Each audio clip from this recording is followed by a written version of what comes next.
दोस्तों YouTube channel में स्वागत है आपका।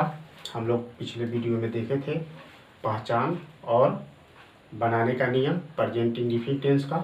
आज हम लोग देखेंगे कि कर्ता, कर्म, क्रिया किसे कहते हैं। तो हम लोग मैं किताब पढ़ता हूँ,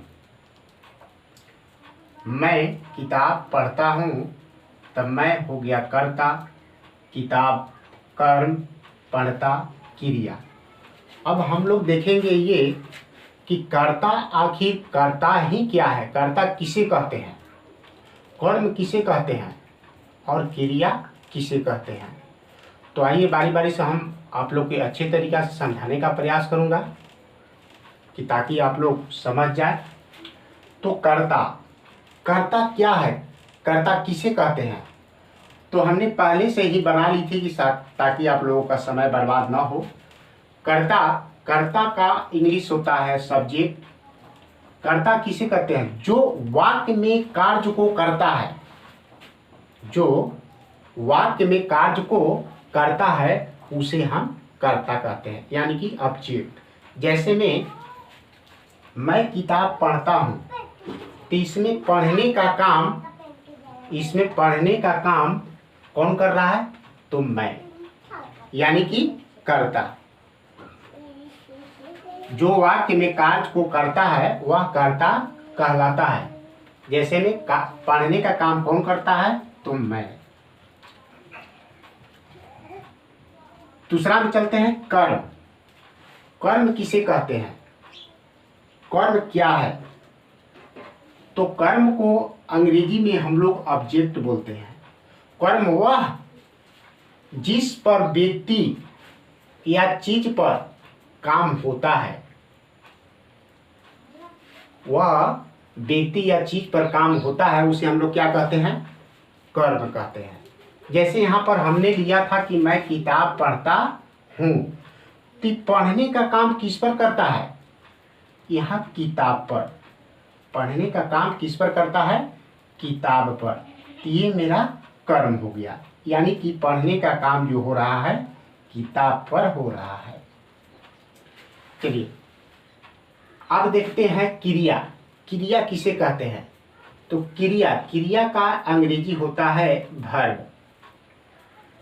ये क्या गुण खिलाते हैं, इनको थोड़ा देखते हैं। जिन शब्दों से किसी कार्य का करना या होना व्यक्त हो उसे क्रिया कहते हैं।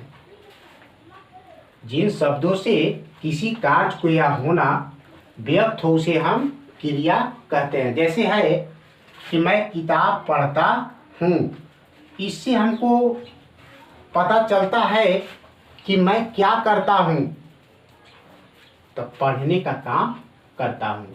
तो ही कहा गया है कि किसी कार्य का करना या होना प्रकट हो या व्यक्त हो उसे हम क्रिया कहते हैं। तो दोस्तों कर्ता, कर्म, क्रिया के बारे में आप लोग की परिभाषा अच्छी तरीक़ा से समझा चुके और मुझे एहसास है कि आप लोग भी अच्छी तरीक़ा से समझ चुके होंगे। अब इसको चलते हैं हम आगे बनाने का नियम कि किस तरीक़ा से इसको बनाया जाता है।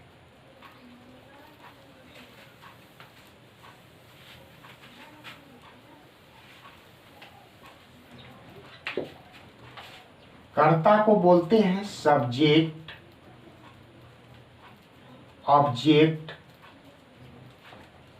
और इसको बोलते हैं वर्ब। बनाने का नियम है subject plus verb plus object.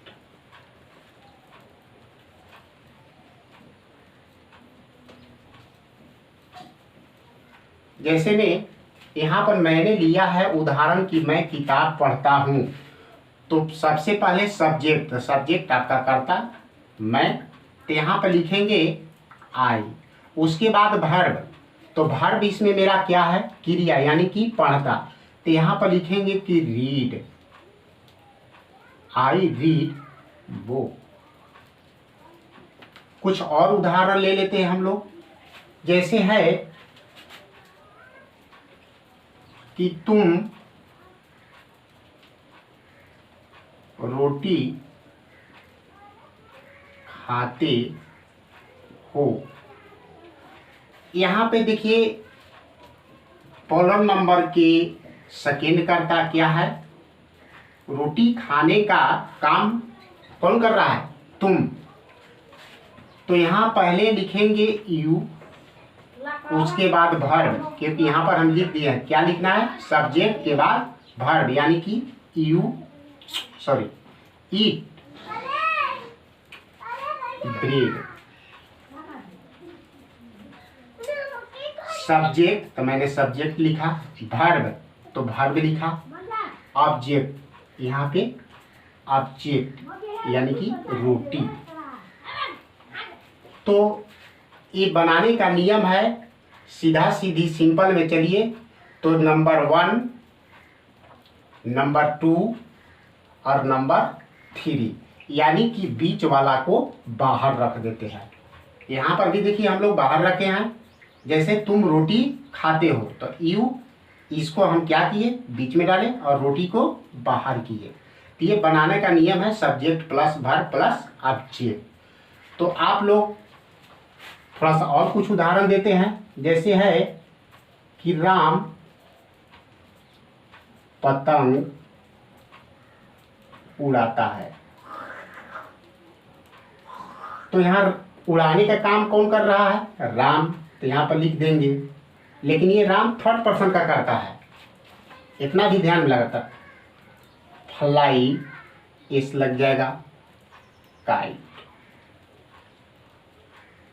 Ram fly kite, यानी कि राम सब्जेक्ट, ये जो हमने इसके अनुसार बनाया है, जो सब्जेक्ट है राम तो हमने लिख दिया, वर्ब है उड़ता मैंने लिख लिया, फिर ऑब्जेक्ट है आपका पतंग हमने लिख लिया।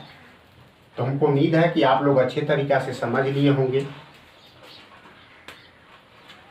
दोस्तों अकेले ही लड़नी पड़ती है ज़िंदगी की लड़ाई, अकेले ही लड़नी पड़ती है ज़िंदगी की लड़ाई, ज्ञान तो सब देते हैं मगर साथ नहीं। चलिए दोस्तों, इसके साथ मैं अगले वीडियो में फिर आऊँगा और अच्छे तरीक़ा से मैं आप लोग के एकदम 0 लेवल से लेकर के चल रहा हूँ, जो कि आप लोग की अच्छी तरीक़ा से समझ में आए। कुछ सेंटेंसेस एक्सरसाइज भी हम प्रयास करेंगे कि बनाने के लिए, और आप लोग की अच्छे तरीक़ा से समझ में आए।